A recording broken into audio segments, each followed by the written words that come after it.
So in the last year, I've skated a bunch of new skate parks here in Southern California where I live. So I thought I'd make this video of the top 5 skate parks that I've newly been to. So if you're visiting California, maybe you're local, hopefully this video will answer your questions about these parks because, I mean, don't get me wrong, they're all really great parks, but I feel like some things could be better than others. So the skate park that lands in first is my local skate park, Landis. So the John Landis skate park got remodeled this year in 2025. 2024, it's pretty funny when you go look back at it. So I actually have a skate park from 2024. I'll leave like a little picture or something so you guys can go and watch it or something. It's pretty crazy because the skate park was pretty much just 3 different obstacles. It was a curve bench, there was a flat bar, and there was a mani pad. Oh yeah, and there was a parking block. How could I forget? And that was it. It was my local little park. It really felt like a glorified backyard park. It was pretty awesome. It really wasn't much, but I honestly loved it. It was kind of crazy because prior to that park, it was actually a prefab skate park. So one of those, like, you know, metal sheet ramp skate parks that's just kind of pre-built and just kind of thrown there. I believe there was like a gnarly BMX accident at the skate park. So that essentially got rid of the metal ramps. And then they just ended up leaving these few different obstacles. And it kind of stayed that way for a while.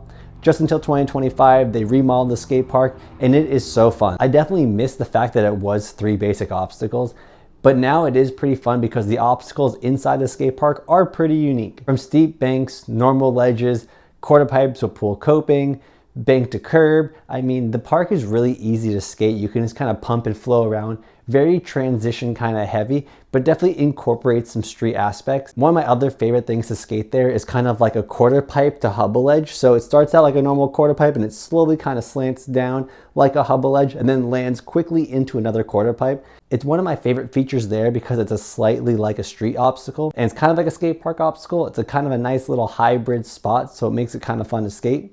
There also is a tiny little ledge there that I like just because it's low and I can practice different tricks on it. But of course the park could use a flat bar just normally on the flat ground. It could use a quarter pipe or 2 on one of the angles just so you can kind of go back and forth a little bit easier. It has a lot of transition, it has a little bit of street. It's got a nice steep hip. I mean, for me, it works. And that's why it's number 1 on my list. The second skate park on my list is the Tustin skate park. I believe this park was kind of done late 2019, early 2020. This park is a lot of fun. There's some weird things about it, but a lot of things I do like about it. I do like how the park is very kind of street oriented and they do have a small bowl. The bowl's located like in the middle of the skate park and it's kind of above everything, which is nice. So you don't have the problem of boards being shot into the bowl, if that makes sense, from the street area. Also, there's a really nice tiny little mini bank to curb, which is a lot of fun. You got your normal bump to ledge. They have some hubble ledges. They got some stairs, they got some handrails, they have a lot of flat ledges, just even a flat bar on the ground. And it's funny because a lot of skate parks, when they don't have the basic just flat bar, square bar, or circle bar on the ground, I think that's kind of weird. I think every skate park kind of needs that. And I feel like it really needs a simple ledge. Not anything too high, not knee high, not ankle high, just somewhere in between, you know, just a happy medium. Something to actually learn on. I also like this park because you can flow around in circles. I mean, this park surprised me, honestly, for it being built in 2020. I don't know, I guess that's not really that old, it's only 5 years old, but it's a lot of fun.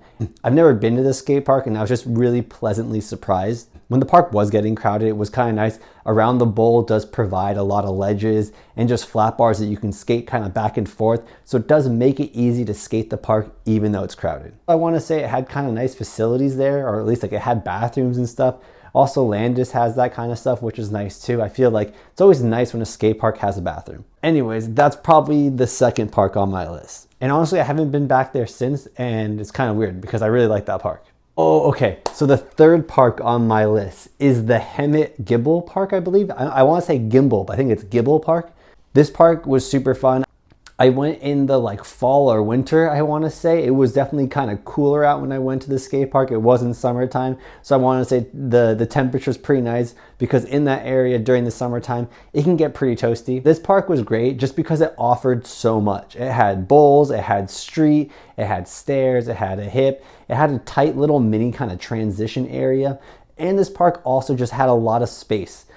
And when parks have a lot of space, that's kind of nice because, you know, it's nice to skate flat ground. They had a lot of weird obstacles there as well in this space. It's kind of like a plaza effect. And what else I liked about this park is it had like a small building block section and then it had a bigger section. Everything on like this little 3-stair rail type of thing, and then move it over to like an actual 7-stair rail. Also, this park had a really nice flat bar in the ground. There was a nice bump to ledge, a nice hub ledge. I mean, this park just provided a lot. If this park was closer to me, I'd probably skate it more as well. Cement was just really smooth. The hips were super sharp. I felt the angles were really nice too. It's funny because they almost felt like Skate Plaza meets Street Spot kind of hips.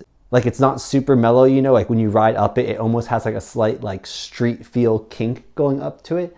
But I don't know, I really like that about that skate park. I remember Zach was doing some gnarly airs in the bowl. So like I was saying, it really provides a lot. Any type of skater can really skate there and have fun. And I believe the Hemet Gibble Park was built in 2003. So also a very new skate park. On the 4th park on my list, and this is the San Juan Capistrano skate park. This park is newly built this year in 2025. It is a huge skate park.